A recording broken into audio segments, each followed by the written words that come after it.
Amigos y amigas, muy buenas noches. Bienvenidos a este su programa. ¿Y tú, qué opinas? De día martes. A través de la señal de Polar Comunicaciones, soy Javier Muñoz, su conductor, y el día de hoy vamos a retomar algo que estábamos haciendo antes de empezar esta cuarentena, es decir, el espacio de entrevistas. Y el grupo de personas que está entrevistada el día de hoy, que nos acompañará en el espacio en este primer bloque, es los amigos profesores y profesoras de RAPROMAG, Red Autónoma de Profesores y Profesoras de Magallanes, los cuales realizaron un estudio frente a la situación de los estudiantes, valga la redundancia, que se encuentran en este espacio de virtualidad en las clases que están realizando. Entonces, durante la tarde hicimos una entrevista por videollamada y eso veremos a continuación. El día de hoy nos está acompañando Paulina Sandoval, que es profesora de inglés, y Pablo Cifuentes, profesor de lenguaje. ¿Cómo están? Bien, muy bien, gracias. ¿Cómo estás tú? Todo bien. Hola Como Javier, vemos, estamos cada saludarte. uno. Hola, hola Paulina. Como ven, estamos cada uno de nuestros hogares, por razones obviamente de la cuarentena que ya hemos visto se va a extender una semana más. Primero, antes de llegar al punto específico, que es una encuesta que están realizando estos profesores junto a otros más, preguntarles directamente qué es esta red autónoma de profesores y profesoras de Magallanes, cómo nace y cómo se gesta. Ya, ok. Sí. Bueno, el año pasado, a raíz de todo el estallido social que hubo se vio una necesidad de juntarnos, profesoras y profesores, como bien dice la palabra, autónomos, no pertenecientes a ninguna otra red o agrupación, organización gremial ya establecida, para conversar en realidad, dialogar un poco a modo de reflexión pedagógica de las necesidades educativas que hay a nivel nacional. Y más que la necesidad de la crisis, que si bien nosotros somos docentes estamos muy claros al respecto, cómo se podría aprovechar esta oportunidad frente a una posible nueva constitución y lo que podría significar una transformación profunda y necesaria por lo demás a la educación en Chile. Así que así nos empezamos a juntar, a dialogar un poco y a realizar acciones concretas como la que, bueno, te vamos a contar más adelante.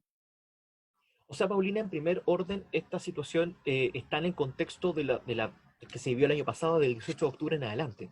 Es como este remesón público, ya que obviamente esto existía en algunos espacios de discusión desde antes, hablando desde el mochilazo, incluso desde el mismo proceso de vuelta a la democracia, pero que justamente el año pasado, 2019, después del 18 de octubre, se intensifica y que también en el espacio de los profesores eh, hay un par de organizaciones regionales, una que es nacional como el Colegio de Profesores, pero también hay un sindicato. Entonces, ¿ustedes sienten que esto debe ser algo distinto, un espacio sin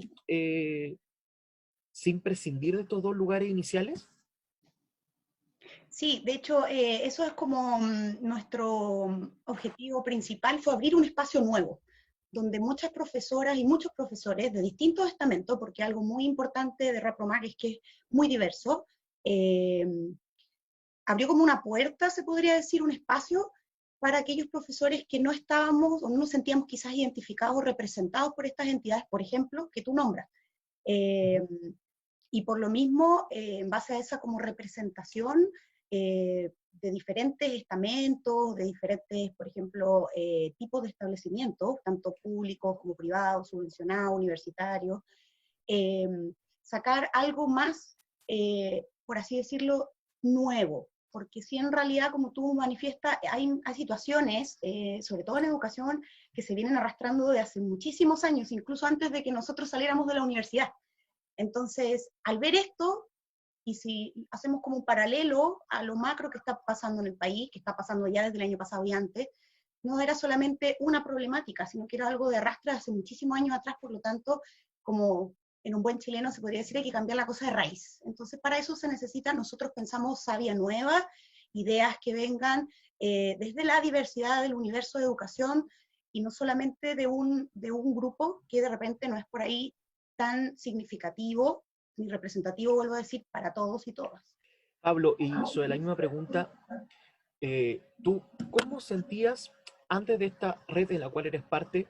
cómo se estaba gestando esta situación entre los profesores. ¿Había un espacio de discusión? ¿Se reflexionaba pedagógicamente también, más allá de lo puramente gremial, entre docentes? ¿O era necesario, y por eso crean la red, de tener un espacio de convergencia entre docentes para pensar estas temáticas? Mira, yo creo que justamente la existencia de esta red responde a una necesidad que empieza a surgir porque hay un interés por conversar, hay un interés por tener diálogos pedagógicos, por también tener reflexiones en torno al sistema, pero los espacios que existían previamente no parecían ser suficientes o no parecían ser representativos. Entonces se nos genera esta situación en la cual tenemos gente que tiene ganas de participar, gente que tiene ganas de aportar con ideas, o de simplemente entrar a la discusión, pero no siente que tenga cabida en ciertos espacios que ya están previamente establecidos y que ya tienen sus propias dinámicas y tienen sus propias normas de funcionamiento y que está bien. Entonces, en el fondo, lo que hacemos a través de esta red es, como dice Paulina, crear un nuevo espacio para entrar a esta discusión. No se trata tampoco de entrar ni a competir, ni a desestimar a otros actores, pero sí abrir un frente más para poder quizás nutrir más esta discusión y esta reflexión sobre lo que está ocurriendo con la educación y cómo esto también tiene un impacto en la sociedad. ¿Cómo enfrenta estas situaciones que menciono y que ustedes ya han planteado también de la reflexión pedagógica, aparece la necesidad de esta encuesta?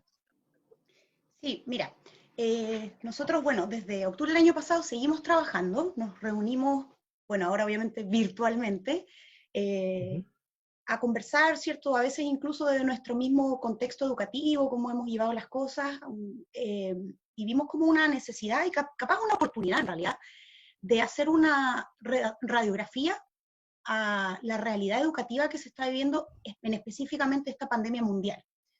Eh, el objetivo principal de la encuesta era esto, recopilar como la información, datos tanto de los docentes para ver cómo se estaba haciendo, llevando a cabo el trabajo y algunos puntos que después vamos a especificar, pero también desde el ujú. punto de vista de la comunidad educativa, que al final es, quienes los conforman además son las familias, ¿cierto? Los apoderados y las apoderadas, y también los estudiantes, que es un punto súper importante a considerar.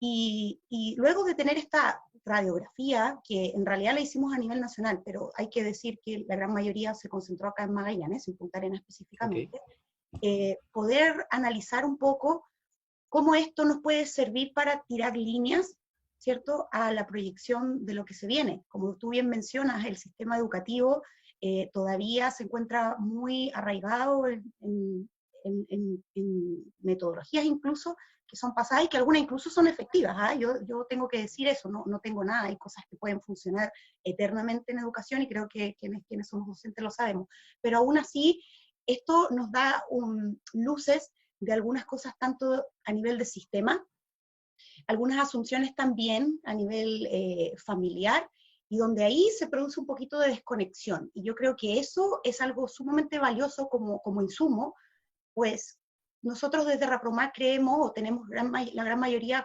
pensamos que el gran cambio profundo en educación se podría ver una vez que haya una visión, misión o un proyecto educativo nacional más o menos acorde a la realidad de nuestro país, ¿cierto? Y no como islas separadas, donde la desigualdad, por supuesto, es lo que nos separa a todos.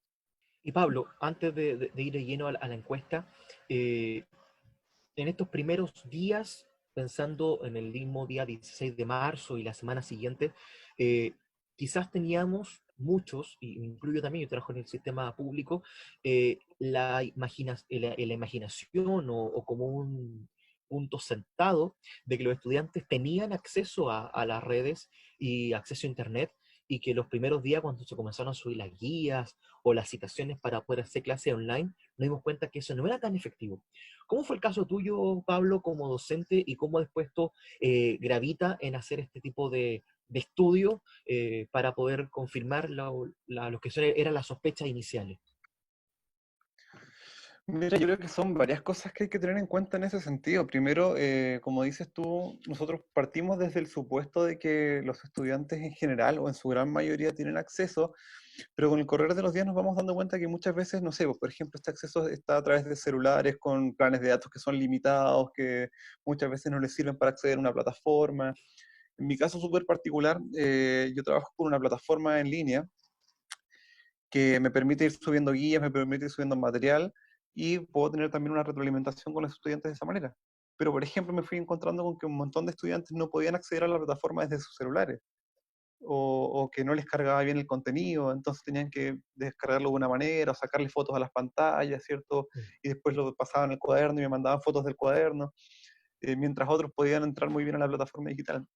Entonces eso nos empieza a darnos, nos permite darnos cuenta que hay una serie de desigualdades, incluso dentro de estudiantes que pertenecen a un mismo segmento, pero la diversidad de realidades es muy amplia. Entonces, obviamente, nosotros como profesores lo conversamos en la red y dijimos, bueno, acá tenemos que empezar también a sondear qué está pasando, porque obviamente nosotros partimos en base a una serie de supuestos, pero hay que ver qué está pasando en la realidad y cómo eso también nos permite reflexionar sobre las metodologías que estamos aplicando. Eh, una de las cosas importantes que yo creo que está pasando en este momento es que se están poniendo por fin sobre la mesa una serie de discusiones que nosotros como docentes creemos que hace tiempo deberían haberse dado. Pero ahora ante la emergencia y ante la urgencia de la situación, por ejemplo, estamos empezando a conversar sobre si la cantidad de contenidos y objetivos por año es la adecuada, si es que la cantidad de alumnos en una sala es la adecuada, si es que el tiempo que gastan los muchachos en la sala de clases es adecuado. Hoy en día uno dice, oye, en realidad quizás el semestre se puede hacer mucho más corto. En realidad quizás no necesitan estar todo el día en el colegio. Y son discusiones que se están empezando a instalar porque la contingencia y porque la emergencia nos ha demostrado que tenemos que adaptarnos a los nuevos tiempos. Y como decías tú, hemos tenido durante muchos años una educación que responde al siglo pasado y al antepasado también. Entonces, este remesón de alguna manera nos está obligando a ponernos en sintonía con los desafíos que promueve este nuevo siglo. Cuéntanos, por favor, cuáles eran las preguntas que se realizaban y qué tipo de respuestas se recibieron. Sí, mira, te voy a dar como un pequeño preámbulo. La encuesta, bueno, ya nombrábamos que tenía como estos tres grandes segmentos, ¿cierto? Apoderados, estudiantes y por supuesto docentes. Hasta hoy en la mañana, si mal no recuerdo, iban a un poco, no, ayer en la noche la vi, más de 1.300 respuestas. El 75% de las respuestas corresponden hasta ahora a la región de Magallanes, principalmente en la comuna de Punta Arenas. Dividimos y nos hicimos análisis, como bien dices tú, preliminares. Pablo, ¿quieres partir con lo de docentes quizás? Y la encuesta va a estar abierta hasta mañana, miércoles, por si todavía hay gente que quiera participar y dejar ahí su opinión. A ver, desde los docentes, una de las primeras cosas que nos llama la atención en cuanto a resultados es el darnos cuenta de que más del 75% de los docentes que responden la encuesta dicen que nunca habían recibido capacitación en temas de educación remota o el uso de plataformas online. Entonces, obviamente, eso también nos permite ir dándonos cuenta de que mucho de lo que se está haciendo en este momento tiene mucho de improvisación y tiene mucho de exploración también, porque no contábamos con las herramientas ni con los insumos necesarios y hemos tenido que ir ahí poniéndole el hombro al asunto de la mejor manera posible. Otra de las cosas que también nos llama la atención es que un porcentaje súper importante, más del 60%, cree que ha logrado un alcance o un impacto con sus estudiantes mediano o bajo. Esto quiere decir que a pesar de los esfuerzos que se están haciendo, a pesar del trabajo que se está realizando día a día y de manera bastante sistemática por parte de los docentes, creen que estos esfuerzos también están siendo bien poco relevantes o de muy bajo impacto en cuanto a los aprendizajes de los estudiantes. A pesar de que cada docente también, más de un 65%, indica que el trabajo que ellos están realizando es relevante. O sea, los profesores hoy en día y las profesoras sienten que estar aquí dando en el fondo la pelea con el tema educativo en línea y a pesar de todas las dificultades es muy importante, pero al mismo tiempo hay una sensación de ineficacia que tiene que ver con las herramientas, con los medios, con el acceso, como conversábamos anteriormente. Mira, y de hecho sobre eso, alrededor de un 6% de los docentes y las docentes que responden la encuesta creen que sus estudiantes están aprendiendo de manera significativa. Solo un 6%. El resto indica que están teniendo un aprendizaje deficiente, mediano, ¿cierto? O de muy bajo impacto. Otro de los datos que nos llama la atención es que una amplia mayoría de los docentes piensa que no deberían ponerse notas durante este proceso, ya que ante todas las dificultades que se están produciendo, justamente por el alcance, por la dificultad de acceso, por la falta de acompañamiento muchas veces de los docentes, y esta ineficacia del trabajo que se está haciendo, no creen que debería materializarse una evaluación sumativa, ¿cierto?, con una incidencia en el promedio o la promoción del estudiante, dado la irregularidad de este proceso. O sea, perdón, sobre ese punto, justo este ¿Sí? año estaba ya en desarrollo el decreto 67 con un nuevo sistema de evaluación pensando en algo más formativo y secuencial, más allá que la prueba final de unidades que estábamos todos acostumbrados. Claro. Y justamente eso también estaría en relación a esta necesidad que ven los profesores y los docentes en general, hombres y mujeres, de no evaluar este periodo de manera numérica. Sí, mira, por un lado tiene que ver con eso, pero por otro lado tiene también con el preguntarnos qué grado de validez tiene realizar una evaluación en estas condiciones. En el fondo, si tú vas Ok, a poner una nota sobre una evaluación en este contexto, cabe preguntarse qué estás evaluando, qué estás midiendo, el nivel de acceso, la efectividad de los aprendizajes, si es que cumplieron con las tareas o no. Entonces, habiendo un contexto tan irregular, tan diverso y tan dispar, creemos que nosotros como Rapromag, y también eso coincide con los resultados de la encuesta, que no corresponde realizar una evaluación seria en el fondo. O sea, creemos que cualquier forma de evaluación en este momento pierde mucha validez dadas las circunstancias. perfecto. Para aprovechar en el tiempo, Paulina, Sí, ¿qué más nos puedes comentar de esta misma encuesta? Gracias, Pablo, por los datos entregados. hay algo, antes de pasar, porque yo voy a comentar rápidamente algo sobre la parte de la visión de los apoderados y los estudiantes. Ujú. Algo muy importante de los profesores es el tema de la autonomía docente, porque si bien podemos tener plena autonomía, creo que los datos, no tengo los números justamente acá de los profesores y las profesoras que contestaron, pero existía autonomía según la encuesta en todas las áreas, los tipos de materiales, la metodología, los horarios, excepto en la parte de evaluación. Es decir, que de alguna forma nosotros estamos, de acuerdo a las respuestas, sabemos que si bien se están evaluando en algunos colegios, esto viene, por así decirlo, como de más arriba, es una orden o una instrucción Claro. hacia los docentes, no es una decisión que nosotros a veces podemos.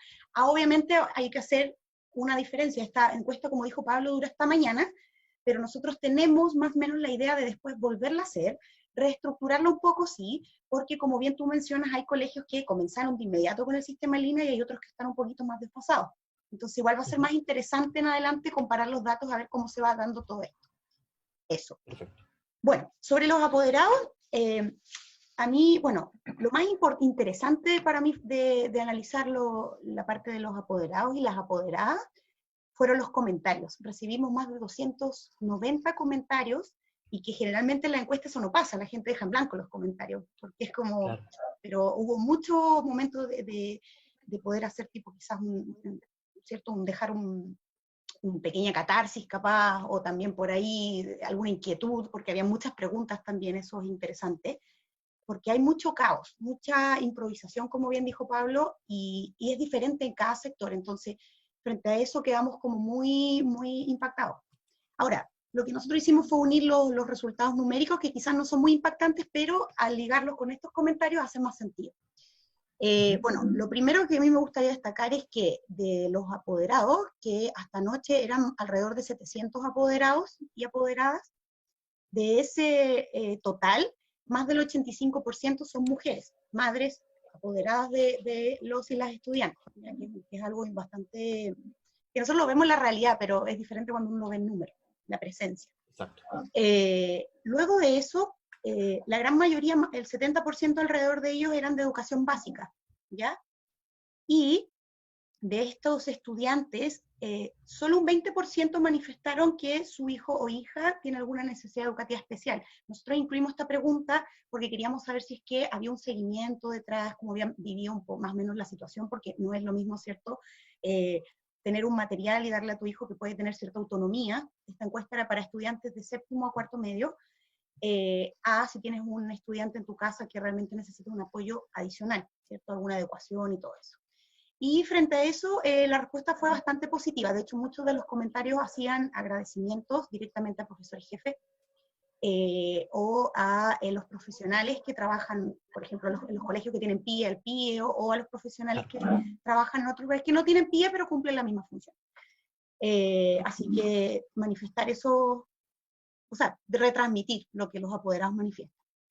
El rol del profesor fue algo curioso. Hicimos la pregunta sobre la importancia del rol del profesor antes de la cuarentena de manera general y luego durante. Y ahí los números fueron bien curiosos. Antes de la cuarentena, de manera general, hay una valorización a la importancia del rol del profesor de más del 70%, que dijo que era muy esencial. Y luego de eso, ahora en tiempos de cuarentena, alrededor del 45% dijo que en realidad sí es relevante, pero no tanto. Es decir, hay toda una reformulación, ¿cierto? Priorización de otros aspectos, por así decirlo, familiares, y por supuesto en ese caso, para contrastarlo, ¿cierto?, con lo que manifiestan los profesores que sienten que tienen un rol muy importante, pero capaz no desde el punto de vista académico, sino más de lo contencional, psicoemocional. Eso es muy Perdón, importante. con esta misma porcentaje que se señala, ¿se podrá, por ejemplo, revalorizar el sentido de la importancia de la familia en el proceso educativo? Que antes Exacto. quizás se dejaba solo con profesor-estudiante. Exacto. De hecho, yo creo que ese es un gran punto el que tú mencionas y nosotros también lo conversamos. Esta es como una gran oportunidad de alguna forma unificar, ¿cierto? Porque de repente pasa mucho en la realidad. Apoderados con los profesores una muy leve o a veces nula comunicación y después el profesor tiene que lidiar, ¿cierto?, con los estudiantes, pero en realidad siempre ha sido un triage, es un triángulo, ¿cierto?, para lograr cierto objetivo y ese es el corazón de la comunidad educativa. Entonces, yo creo que acá todo esto tiene que apuntar para eso, pero por supuesto eso depende más que nada de cómo se formulan o se tiran las líneas desde arriba, desde las autoridades, porque si no, en realidad el trabajo que nosotros como profesores queremos hacer, por ejemplo, preocuparnos más de lo psicoemocional de nuestros estudiantes, o tratar de buscar de acuerdo a sus características, por ejemplo, modificar y flexibilizar, a veces no es posible. Entonces eso es muy importante de que se sepa, porque a veces no pasa por la decisión ni los docentes y a veces las familias, como bien tú dices, no son consideradas.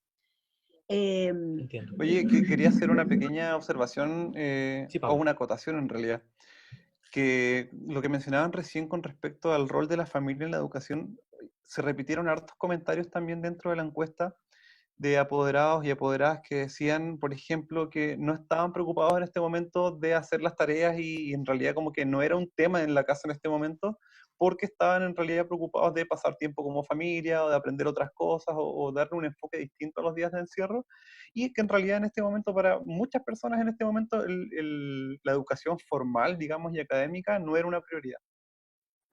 Pero eso también sucede, y para ir ya cerrando, porque quizá en un momento la conciencia de la permanencia en el tiempo que iba a tener esta cuarentena, que aparentemente, bueno, ya llevamos va a empezar la quinta semana en la casa de la comuna de Punta Arenas, se pensó que iba a ser más pasajera o iba a ser más menor en extensión, Claro, ¿creen sí. ustedes?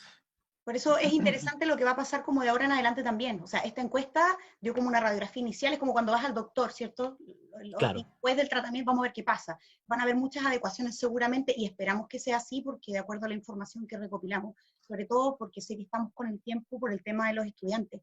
Los docentes, por un lado, como bien Pablo mencionaba, toda la realidad, esperamos que haya una modificación y que vaya como de alguna manera a facilitarnos, pero a la vez darnos un poquito más, ¿cierto?, de herramientas para poder eh, suplir lo que se necesita realmente, porque desde el punto de vista de los estudiantes, no sé, Pablo, si quieres comentar lo último, pero fue bastante, para mí personalmente, chocante ver esos resultados.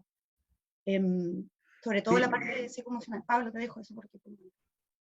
sí, mira, la verdad es que no voy a entrar mucho en números en esta parte, pero sí decir que los estudiantes fueron consultados principalmente sobre el grado de eficacia que atribuían al proceso de aprendizaje que estaban teniendo en este periodo.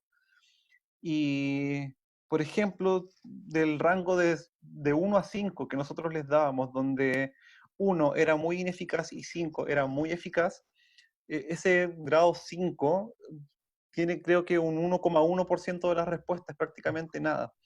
Y sí, un 46% cree que es muy ineficaz. O sea, ahí se generó una curva que es muy clara, que nos muestra que los estudiantes sienten que no están aprendiendo eficazmente en este momento y con este sistema. Al preguntarles también si se sienten conformes con el proceso de educación a distancia, más de un 53% indica que se siente muy disconforme con el proceso. También alrededor del 50% de los estudiantes indican que es muy importante para ellos contar con el apoyo y el acompañamiento de un docente en su proceso formativo. Eh, También cerca de un 80% nos indica que lo que más extraña del colegio es la interacción social con sus pares. Y eso es un dato igual súper importante. Ok. Pero una de las cosas que más nos llamó la atención a nosotros como docentes es que dejamos el espacio dentro de esta encuesta para que los estudiantes nos pudieran definir con 3 palabras cómo se han sentido durante la cuarentena. Y era una pregunta abierta. Ujú. Y esta información nosotros la tomamos y la procesamos a través de una nube de palabras. Y la verdad es que el resultado fue bastante desolador. Nosotros cuando nos pusimos a examinar las palabras que más se repetían, nos dimos cuenta de que aparecen palabras como soledad, angustia, ansiedad, preocupación, agobio, encierro, tristeza, aburrimiento. Habían también estudiantes que señalaban sentirse incapaces, que se sentían insuficientes. Entonces, obviamente, eso también nos habla de cómo el escenario en el que nos encontramos no se trata solamente de buscar soluciones pedagógicas o soluciones académicas, sino que estamos viviendo un remesón que afecta a todas las áreas de la vida cotidiana. Y recordar también que nosotros no trabajamos con números ni trabajamos con máquinas, sino que trabajamos con seres humanos. Exacto. Y estos seres Mira, humanos en Pablo, este momento se sienten angustiados, se sienten con miedo y obviamente eso también incide en su rendimiento y en su desempeño. sin duda, bueno, estamos encima del tiempo de este bloque, pero dejarles, si lo permiten, por supuesto, la invitación para dedicar un programa totalmente especial para este tema cuando tengan más datos, ya que queda un día más todavía de recopilación de estos mismos. Y mencionabas también tanto tú como Paulina, eh, la importancia también de seguir aplicando este instrumento, también cómo ha ido avanzando este proceso en el cual no solamente es la cuarentena obligatoria, sino que cómo esta nueva normalidad, como ha llamado el gobierno, vamos a tener que tomar, ya que obviamente el acceso a las aulas de clases tradicionales va a demorar un rato más todavía. Entonces, frente a eso, agradecerles su trabajo y que van a seguir haciendo y dejarles, por supuesto, como decíamos recién, la invitación para que quizá en una o dos semanas más volver a encontrarnos, pero a través de un programa completo para poder abordar todas estas temáticas que quizá se ven desnudadas con los números, pero también darle una cabida mayor para poder profundizar estos temas que dentro de la sociedad quizá no se están abordando tanto como debería ser. Y de esta manera, entonces, como ya lo mencionamos recién, vamos a tener a este grupo de profesores más adelante con una entrevista un poco más extendida, ya que son temas muy interesantes de la situación actual. Y a continuación, después de la vuelta de comerciales, nos encontraremos con un especial. El día miércoles pasado falleció lamentablemente Marcos Mundsdok de Lelutier, por lo cual haremos un especial en su memoria a la vuelta de los comerciales.